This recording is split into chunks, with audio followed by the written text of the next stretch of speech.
Hi everyone, in front of me I've got Motorola Moto E6i, and let me share with you how to reset camera settings on this device.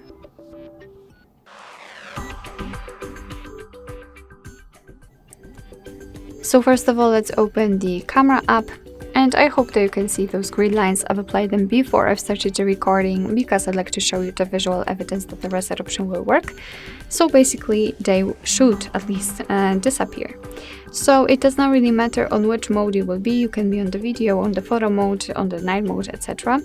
All you have to do is to enter the settings, which are in the right upper corner. So let's tap on it, and here at the bottom we've got restore default. So let's tap and confirm it with OK.